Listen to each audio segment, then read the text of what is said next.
मेरे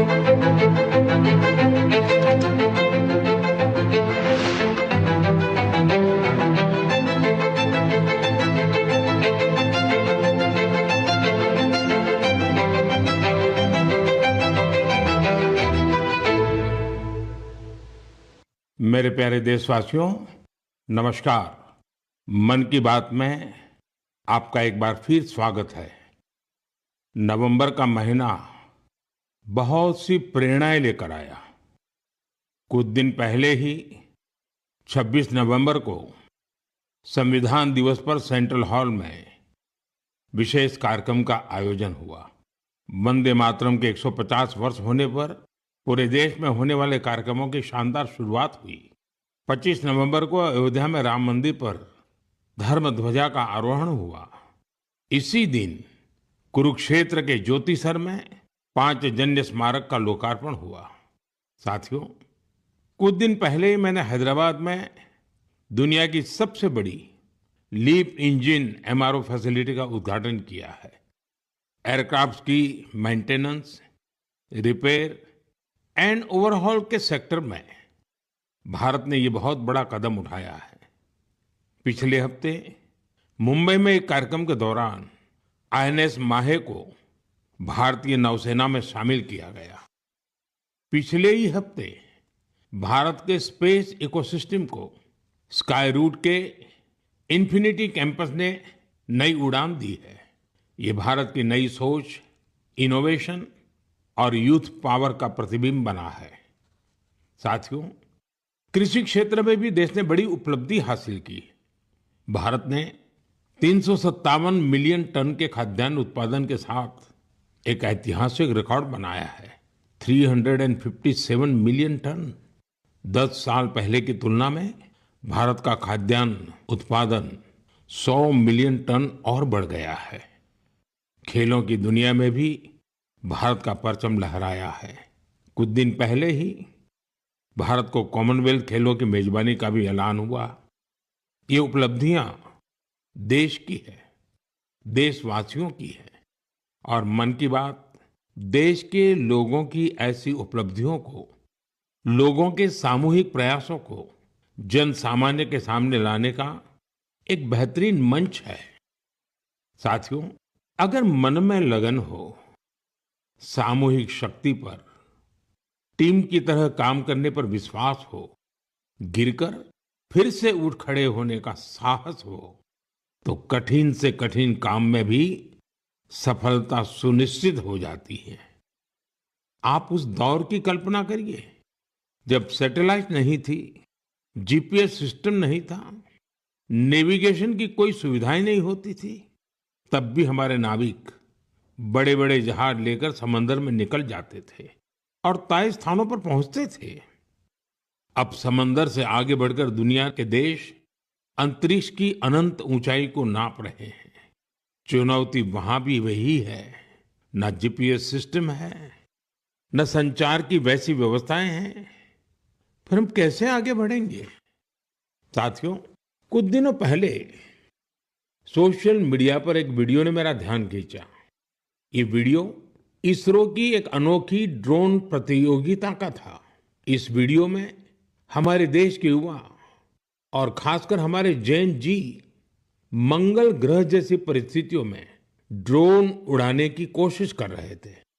ड्रोन उड़ते थे, कुछ पल संतुलन में रहते थे, फिर अचानक जमीन पर गिर पड़ते थे। जानते हैं क्यों? क्योंकि यहाँ जो ड्रोन उड़ रहे थे उनमें जीपीएस का सपोर्ट बिल्कुल नहीं था। मंगल ग्रह पर जीपीएस संभव नहीं, इसलिए ड्रोन को कोई बाहरी संकेत या गाइडेंस नहीं मिल सकता।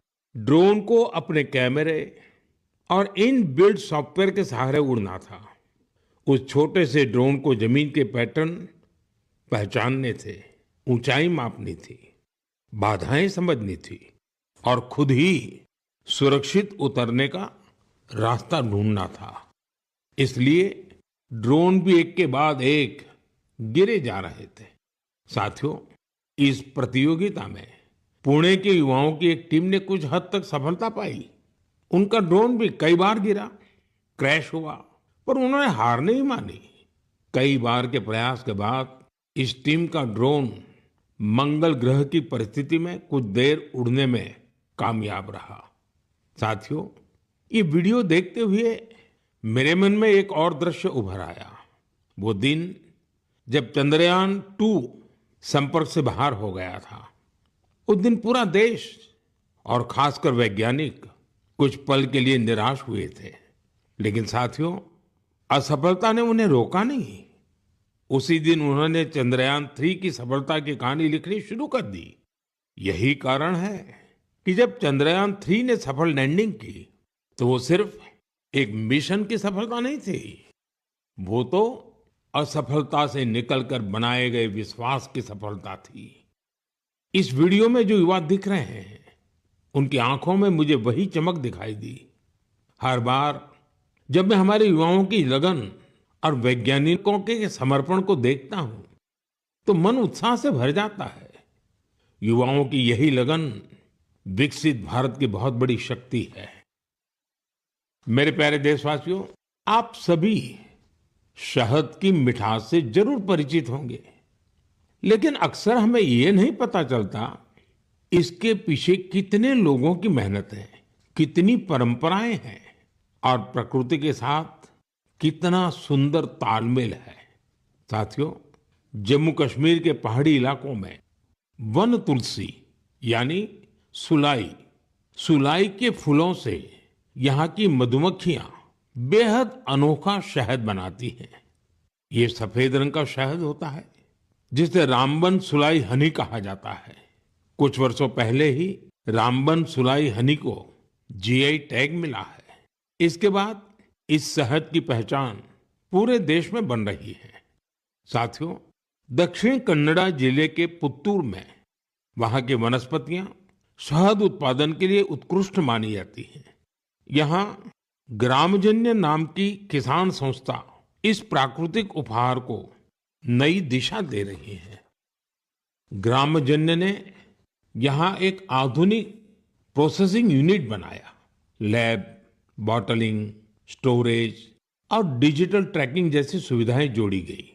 अब यही शहद ब्रांडेड उत्पाद बनकर गांवों से शहरों तक पहुंच रहा है। इस प्रयास का लाभ 2,500 से अधिक किसानों को मिला है। साथियों, कर्नाटका के ही तुमकुर जिले में शिवगंगा कालिंजिया नाम की संस्था का प्रयास भी बहुत सराहनीय है। इनके द्वारा यहाँ हर सदस्य को शुरुआत में 2 बी बॉक्सेस दिए जाते हैं। ऐसा करके इस संस्था ने अनेकों किसानों को अपने अभियान से जोड़ दिया है। अब इस संस्था से जुड़े किसान मिलकर शहद निकालते हैं, बेहतरीन पैकेजिंग करते हैं और स्थानीय बाजार तक पहुंचाते हैं। इससे उन्हें लाखों की कमाई भी हो रही है।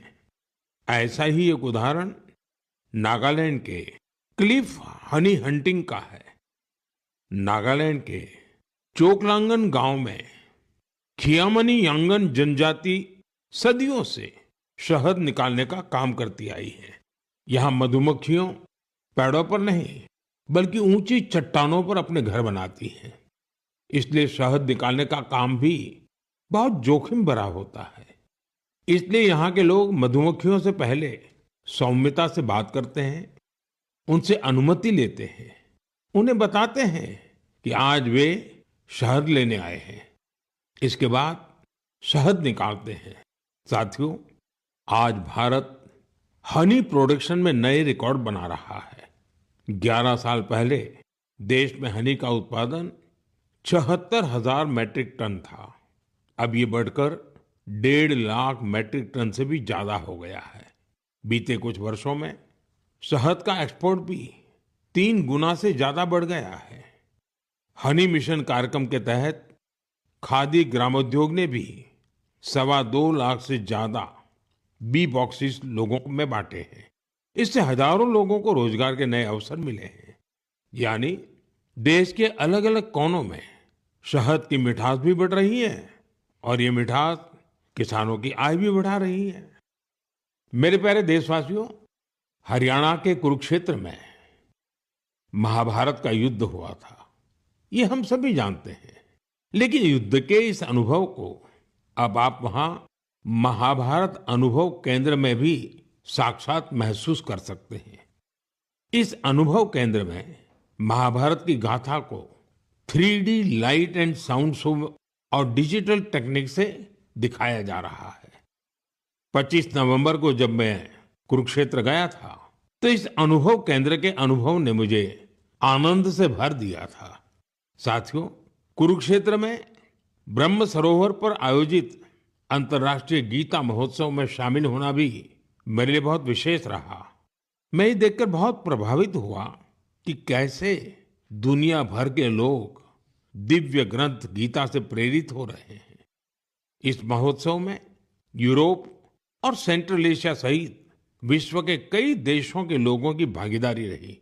इस महीने की शुरुआत में सऊदी अरब में पहली बार किसी सार्वजनिक मंच पर गीता की प्रस्तुति की गई है।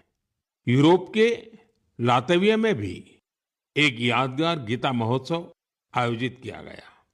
इस महोत्सव में लातविया, एस्टोनिया, लिथुआनिया और अल्जीरिया के कलाकारों ने बढ़ चढ़कर के हिस्सा लिया।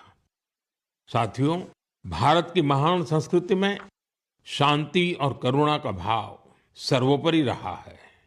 आप दूसरे विश्व युद्ध की कल्पना कीजिए, जब चारों ओर विनाश का भयावह माहौल बना हुआ था। ऐसे मुश्किल समय में गुजरात के नवानगर के जाम साहब महाराजा दिग्विजय सिंह जी ने जो महान कार्य किया वो आज भी हमें प्रेरणा देता है। उस समय जाम साहब किसी सामरिक गठबंधन या युद्ध की रणनीति को लेकर नहीं सोच रहे थे, बल्कि उनकी चिंता ये थी कि कैसे विश्व युद्ध के बीच पोलिश यहूदी बच्चों की रक्षा होगी। उन्होंने गुजरात में तब हजारों बच्चों को शरण देकर उन्हें नया जीवन दिया, जो आज भी एक मिसाल है। कुछ दिन पहले दक्षिणी इजराइल के मोशाव नेवातिम में जाम साहब की प्रतिमा का अनावरण किया गया। यह बहुत ही विशेष सम्मान था। पिछले वर्ष पोलैंड के वार्सो में मुझे जाम साहब के स्मारक पर श्रद्धा सुमन अर्पित करने का सौभाग्य मिला था। मेरे लिए वो क्षण अविस्मरणीय रहेगा।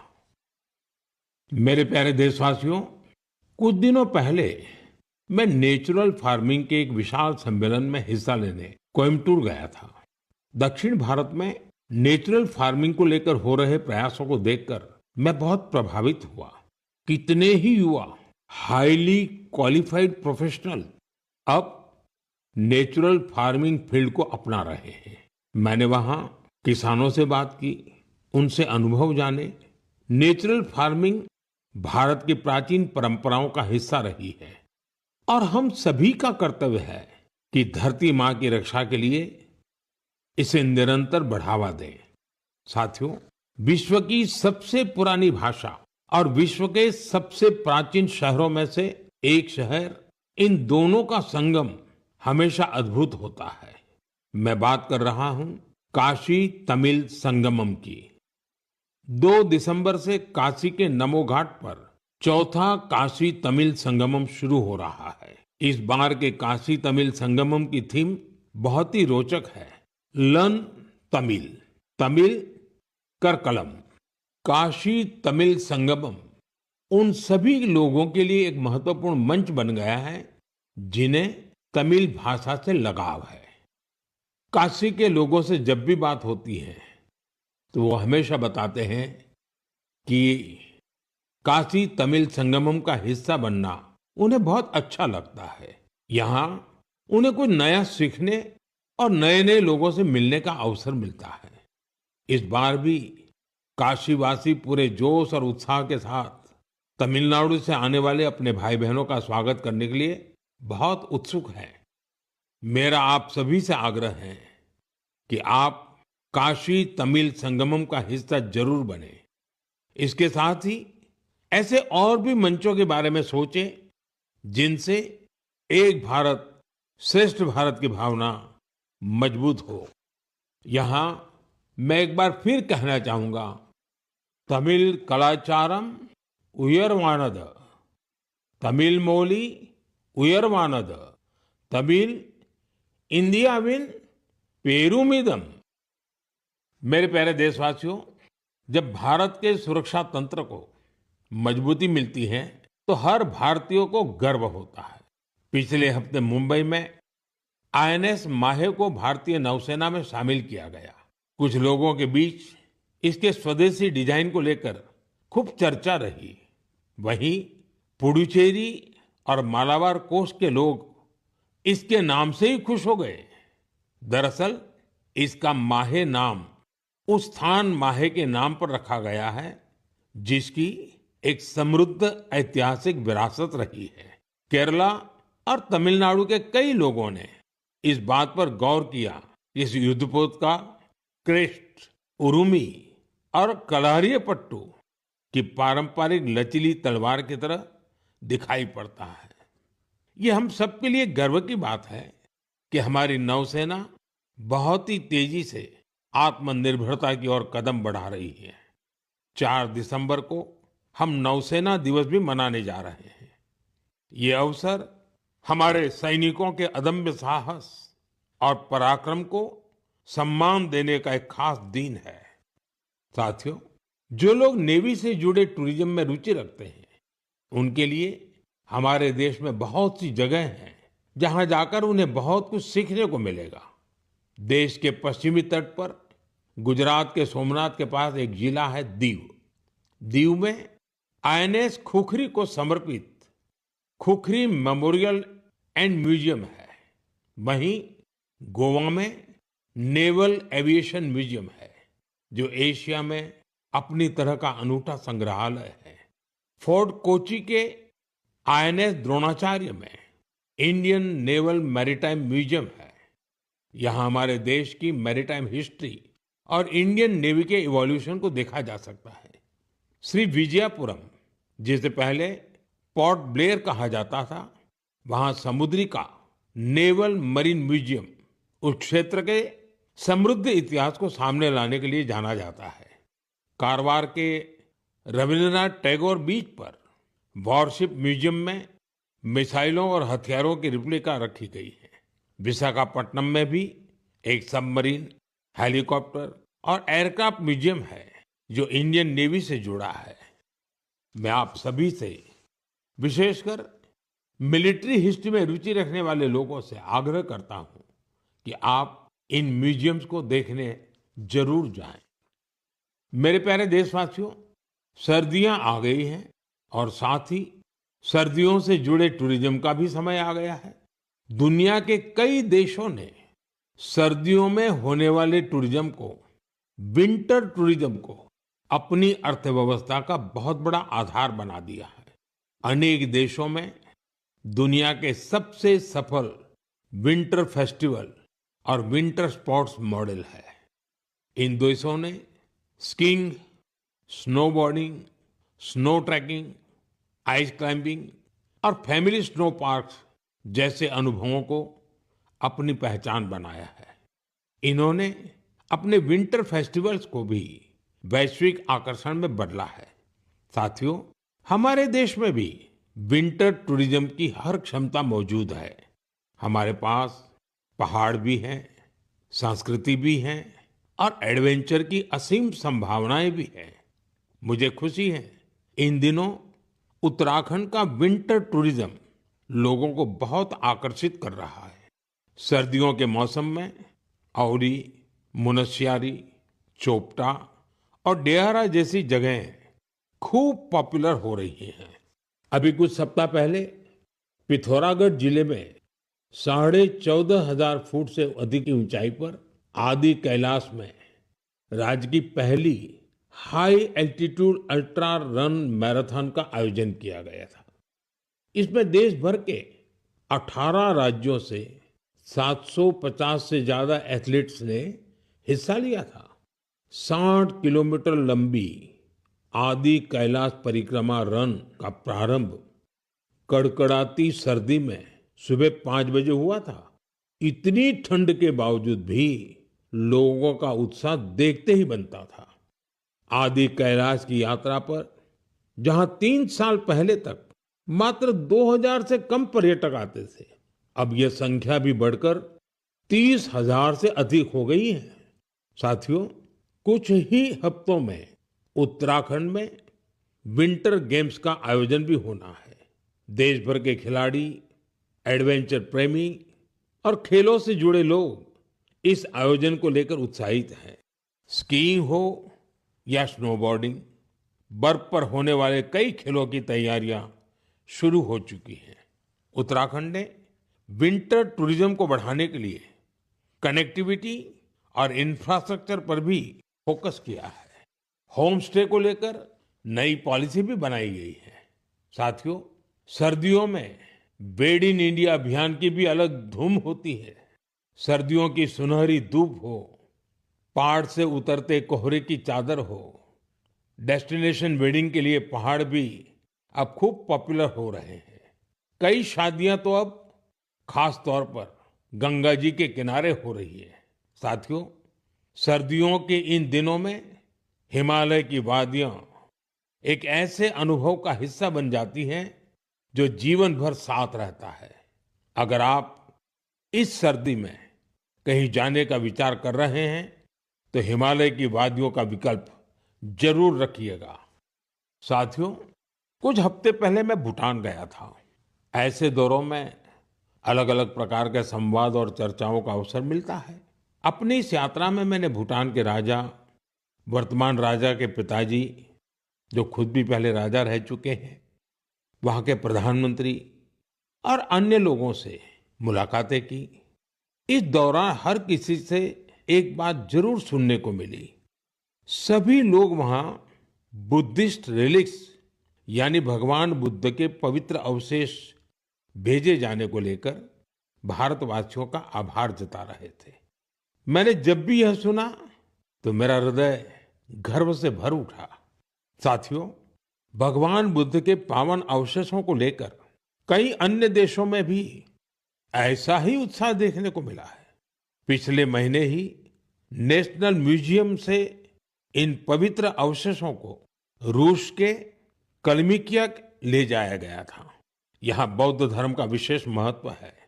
मुझे बताया गया कि इनके दर्शन के लिए रूस के दूर दराज से भी बहुत बड़ी संख्या में लोग वहां पहुंचे। इन पवित्र अवशेषों को मंगोलिया, वियतनाम और थाईलैंड भी ले जाया जा चुका है। हर जगह लोगों का भारी उत्साह देखने को मिला है। इनके दर्शन के लिए थाईलैंड के राजा भी पहुंचे थे। पूरे विश्व में भगवान बुद्ध के पवित्र अवशेषों के प्रति इस प्रकार का गहरा जुड़ाव देखकर मन भाव विभोर हो उठता है। यह सुनकर बहुत अच्छा लगता है कि कैसे इस तरह की कोई पहल दुनिया भर के लोगों को आपस में जोड़ने का माध्यम बन जाती है।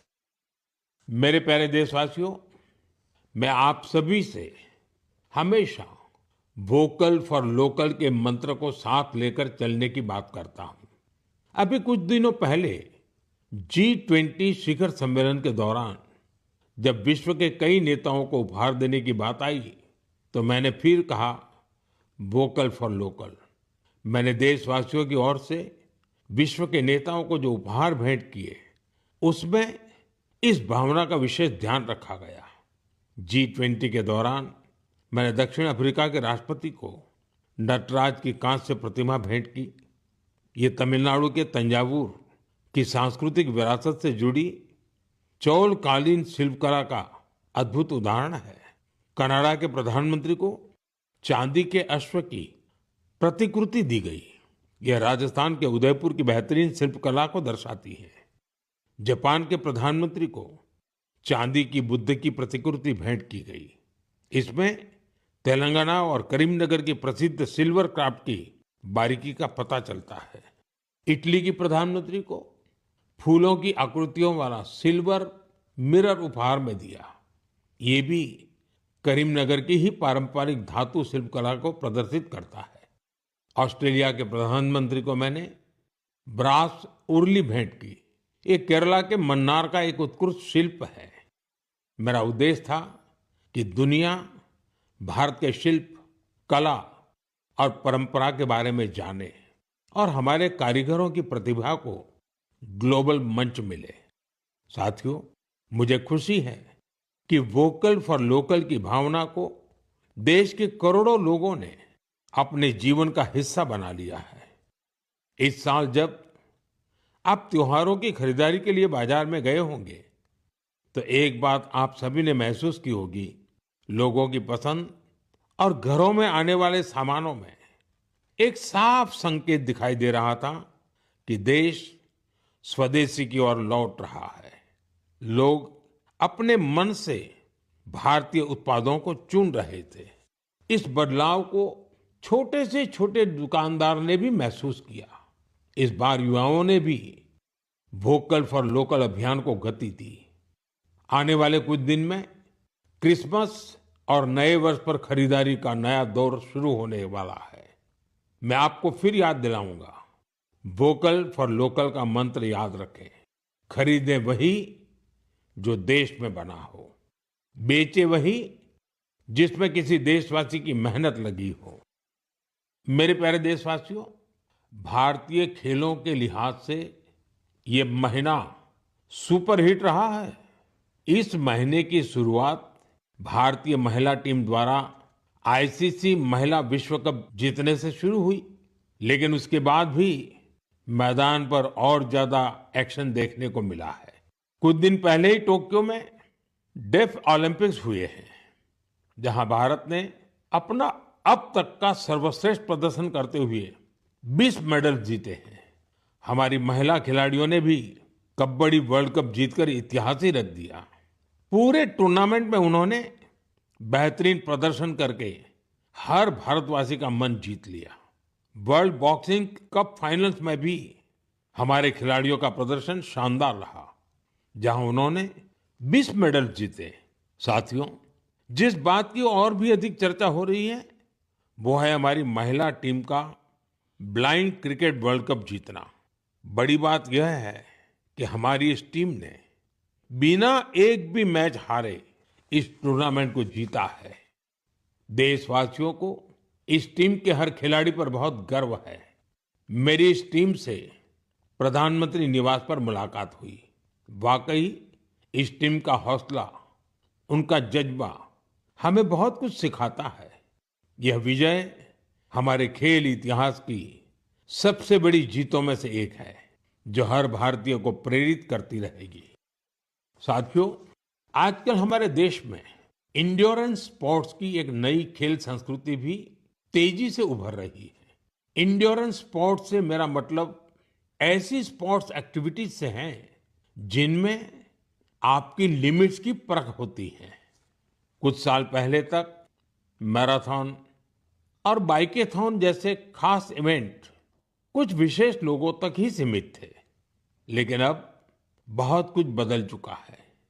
मुझे बताया गया है कि देश भर में हर महीने 1500 से ज्यादा इंड्योरेंस स्पोर्ट्स का आयोजन होता है। इन इवेंट्स में हिस्सा लेने के लिए एथलीट्स दूर दूर तक जाते हैं। साथियों, इंड्योरेंस स्पोर्ट्स का ही एक उदाहरण है आयरमैन ट्रायथलॉन। आप कल्पना करिए, यदि आपको यह बताया जाए कि आपके पास एक दिन से भी कम समय है और आपको ये 3 काम करने हैं: समंदर में 4 किलोमीटर तक तैरना, 180 किलोमीटर साइकिल चलाना और करीब 42 किलोमीटर की मैराथन दौड़ लगाना, तो आप सोचेंगे कि कैसे संभव है। लेकिन फौलादी हौसले वाले लोग इस काम को भी सफलतापूर्वक कर ले जाते हैं। इसलिए इसे आयरनमैन ट्रायथलॉन कहा जाता है। गोवा में हाल ही में ऐसा ही एक आयोजन किया गया। आजकल इस तरह के आयोजनों में भी लोग बढ़ चढ़कर भागीदारी कर रहे हैं। ऐसी कई और प्रतियोगिताएं भी हैं जो हमारे युवा साथियों के बीच बहुत लोकप्रिय हो रही हैं। आजकल कई लोग fit India, Sundays on cycle जैसे कार्यक्रमों में हिस्सा लेने के लिए साथ आ रहे हैं। ये सब ऐसी चीजें हैं जिनसे फिटनेस को बढ़ावा मिल रहा है। साथियों, आपसे हर महीने मिलना मेरे लिए हमेशा एक नया अनुभव होता है। आपकी गाथाएं, आपके प्रयास मुझे नए सिरे से प्रेरित करते हैं। अपने संदेशों में आप जो सुझाव भेजते हैं, जो अनुभव साझा करते हैं, उससे हमें इस कार्यक्रम में भारत की विविधता को समेट लेने की प्रेरणा मिलती है। जब हम अगले महीने मिलेंगे, तब 2025 खत्म होने वाला होगा। देश के ज्यादातर हिस्सों में अब ठंड भी तेज होती जाएगी। सर्दियों के मौसम में आप अपना और अपने परिवार का विशेष ध्यान रखें। अगले महीने हम कुछ नए विषयों, नए व्यक्तित्वों की चर्चा जरूर करेंगे। बहुत बहुत धन्यवाद। नमस्कार।